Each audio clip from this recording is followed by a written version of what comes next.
ഞാൻ ഈ അടുത്ത കാലത്ത് കണ്ടതിൽ വെച്ച് ഏറ്റവും കൂടുതൽ ഞാൻ എൻജോയ് ചെയ്ത ഒരു മൂവിയാണ് സൂ ഫ്രം സോ. ഈ ഒരു സിനിമയെ കുറിച്ച് പറയുന്നതിന് മുമ്പ് എടുത്തു പറയേണ്ട മറ്റൊരു കാര്യമാണ് ഇതിന്റെ ഡബ്ബ്. ഒരു സീക്വൻസിൽ പോലും എനിക്ക് ഇതൊരു ഡബ്ബാണെന്ന് ഫീൽ ചെയ്തില്ല. അമ്മാതിരി കിഡിലാണ് ഡബ്ബായിരുന്നു. സോങ്സ് ആയാലും ശരി, ഡയലോഗ്സ് ആയാലും എല്ലാം അടിപൊളിയായിരുന്നു. Hats of two the dub team. കാരണം അത്ര പൊളിയായിരുന്നു. ഈ അടുത്ത കാലത്ത് കണ്ടതിൽ വെച്ച് one of the best dub. അതായത് ഒരു കന്നഡ മൂവി ഒരിക്കലും പറയാത്ത രീതിയിലാണ് അതിന്റെ ഡബ് ചെയ്തിരിക്കുന്നത്. ആൻഡ് സിനിമയിലിട്ട് വരുവാണെങ്കിൽ സൂ ഫ്രം സോ ഇതിന്റെ ഫുൾ ഫോം എന്താണ് അല്ലെങ്കിൽ ഇതിന്റെ സ്റ്റോറി എന്താണെന്ന് ഞാൻ പറയുന്നില്ല. ടിക്കറ്റ് എടുത്തോ, പോയി കണ്ടോ, എക്സ്പീരിയൻസ് ചെയ്തോ.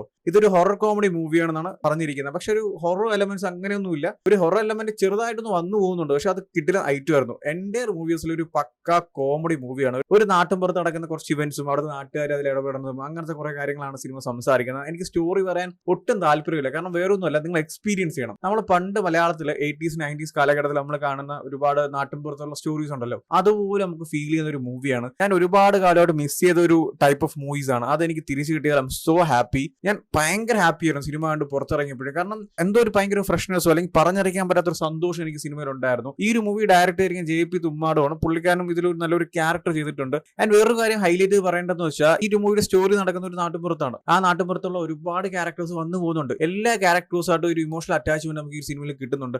അത്ര കിടിലായിട്ടാണ് ഇതിൽ ഓരോ ക്യാരക്ടേഴ്സ് ഈ മൂവിയിൽ പ്രസന്റ് ചെയ്തിരിക്കുന്നത്. അതിലും എസ്പെഷ്യലി രവിയണ്ണൻ എന്ന് പറഞ്ഞൊരു ക്യാരക്ടർ ഉണ്ട്. എന്റെ മോനെ കിഡിലോ എന്നൊക്കെ പറഞ്ഞ കിഡിലെ ക്യാരക്ടർ പ്രസന്റേഷൻ. ആ പുള്ളിക്കാരന്റെ പെർഫോമൻസ് എടുത്ത് പറയണം. സിനിമയുടെ സ്റ്റാർട്ടിംഗ് തൊട്ട് എൻഡ് വരെ പുള്ളിക്കാരന്റെ ഒരു ഷോ ആയിരുന്നു, ഒരു രവിയണ്ണൻ ഷോ. എനിക്ക് ഭയങ്കര ഇഷ്ടപ്പെട്ട ഒരു ക്യാരക്ടർ. ആ ഒരു ക്യാരക്ടർ മാത്രമല്ല, ഈ സിനിമയിലുള്ള എല്ലാ ക്യാരക്ടേഴ്സായിട്ട് ഒരു ഇമോഷണൽ അറ്റാച്ച്മെന്റും അല്ലെങ്കിൽ എല്ലാ ക്യാരക്ടേഴ്സും നമുക്ക് ഇഷ്ടപ്പെടും. ഒരു ക്യാരക്ടർ പോലും ഓക്കെ ഇത് വർക്കായില്ല അല്ലെങ്കിൽ ഈ ക്യാരക്ടറിന് ആവശ്യമില്ല എന്ന് തോന്നിയിട്ടില്ല. അത്ര കിഡിലും ഒരു സിനിമയിൽ കുറെ ക്യാരക്ടേഴ്സിനെ കൊണ്ടുവരുന്നതല്ല കാര്യം, ആ കൊണ്ടുവരുന്ന ക്യാരക്ടേഴ്സിന് ഒരു നല്ലൊരു പ്രോപ്പർ പ്ലേസ്മെന്റ്, നല്ലൊരു കിഡിലെ ആർക്കും കൊടുക്കണം. അത് ഈ ഒരു സിനിമയിൽ നല്ല അടിപൊളിയായിട്ട് തന്നെ വർക്ക് ചെയ്തിട്ടുണ്ട്. Each and every characters in the movie was really damn good. രവിയണ്ണനാണ് ഈ സിനിമയുടെ ഒരു മെയിൻ എന്ന് വേണമെങ്കിൽ പറയാം. അതുപോലെ തന്നെ ഒരുപാട് ക്യാരക്ടേഴ്സ് ഉണ്ട്. അതിൽ എടുത്തു വരണമെങ്കിൽ ഒരു അളിയൻ ക്യാരക്ടർ വരുന്നുണ്ട്. പുള്ളിക്കാരൻ ഒരു ബാക്ക്ഗ്രൗണ്ട് സ്കോർ ഒക്കെ ഉണ്ട്. ആ ഒരു പാട്ടിലൊക്കെ പുള്ളിക്കാരൻ കയറി വരുമ്പോൾ ആദ്യം നമ്മൾ കാണുമ്പോൾ നൈസ്, പിന്നീട് പുള്ളിക്കാരൻ വരുന്ന സീനൊക്കെ പുള്ളിക്കാരൻ സ്കോർ ചെയ്ത് പോയി. ആൻഡ് അതുപോലെ തന്നെയാണ് JP തുമ്മാടും. അടിപൊളി ഒരു ക്യാരക്ടർ പ്രസന്റേഷൻ ആയിരുന്നു. എല്ലാവരും ഈച്ച് ആൻഡ് എവ്രി വൺ പൊളിയായിരുന്നു. നമ്മൾ സിനിമ സ്റ്റാർട്ട് ചെയ്ത് ഒരു പോയിന്റ് വരെ നമ്മൾ എല്ലാവരുടെയും ഒരു ക്യാരക്ടർ പ്രസന്റേഷനും പെർഫോമൻസും ആ സിനിമയുടെ സ്റ്റോറിയൊക്കെ ഇങ്ങനെ എൻജോയ് ചെയ്ത ഒരു പോയിന്റ് എത്തുമ്പോൾ അണ്ണന്റെ ഒരു വരവുണ്ട്, രാജ്ബി ഷെട്ടി. പുള്ളിക്കാരൻ ഇതുവരെ ഇങ്ങനത്തെ ഒരു ക്യാരക്ടർ ചെയ്തതായിട്ട് എനിക്ക് ഓർമ്മയില്ല. വേറെ ലെവൽ ക്യാരക്ടർ പെർഫോമൻസ് ആയിരുന്നു. പുള്ളിക്കാരൻ സോമിയായിട്ടാണ്. പുള്ളിക്കാരൻ്റെ ഒരു ഇൻട്രോ ഉണ്ട്, അവിടെ തൊട്ട് ആ സിനിമയുടെ എൻഡ് വരെ it's A Raj B Shetty show. അമ്മാതിരി ഒരു കിഡിലും പെർഫോമൻസ് ആയിരുന്നു. പുള്ളിക്കാരന്റെ ഡയലോഗ് ഡെലിവറി കേൾക്കുമ്പോൾ നമുക്ക് ചിരി വരും. കാരണം പുള്ളിക്കാരനാണ് ഇത് ഡബ് ചെയ്തിരിക്കുന്നത്, അത് നമുക്ക് മനസ്സിലാവും സൗണ്ട് കേൾക്കുമ്പോൾ തന്നെ. അടിപൊളിയായിരുന്നു ആ ഒരു സിറ്റുവേഷൻ ഹാൻഡിൽ ചെയ്യുന്നതും ആ പെർഫോമൻസും ഡയലോഗ് ഡെലിവറിയും ടൈമിങ്ങും. ഓ മാൻ പൊളി. ആൻഡ് ഈ ഒരു എൻ്റയർ മൂവി സ്റ്റാർട്ടിംഗ് തൊട്ട് എൻഡ് വരെ ഭയങ്കര കോമഡി, അല്ലെങ്കിൽ നമ്മൾ ചിരിച്ചു മരിക്കുന്നു ഞാൻ പറയുന്നില്ല. പക്ഷെ ആ ഒരു സിറ്റുവേഷൻ കോമഡീസ് ഉണ്ടല്ലോ, ഓരോ സീക്വൻസിന്റെ ആയിട്ടുള്ള പെർഫെക്റ്റ് ടൈമിംഗ് കോമഡീസ്, അത് ഭയങ്കര കിഡിലോട്ട് തന്നെ സിനിമയിൽ വർക്കായിട്ടുണ്ട്. ആൻഡ് ഒരു പ്രീ ക്ലൈമാക്സ് കഴിഞ്ഞിട്ട് സിനിമ ഒരു ഇമോഷണൽ ട്രാക്കിലോട്ട് പോകുന്നുണ്ട്. പക്ഷെ അത് നല്ലൊരു കിഡിലും ട്രാക്ക് ആയിരുന്നു. എനിക്ക് ഭയങ്കര ഇഷ്ടപ്പെട്ടു. ഭയങ്കര കോമഡി കൊണ്ടുവന്നിട്ട് പെട്ടെന്ന് ഇമോഷണലി ആയിട്ട് എൻഡ് ചെയ്യാതെ ആ ഒരു ഇമോഷണൽ ട്രാക്കിനെ വളരെ നൈസ് ആയിട്ട് തന്നെ ഇതിൽ എക്സിക്യൂട്ട് ചെയ്തിട്ടുണ്ട്. ആ ഒരു ഇമോഷണൽ ട്രാക്കിന്റെ ഉപരി അതിലൊരു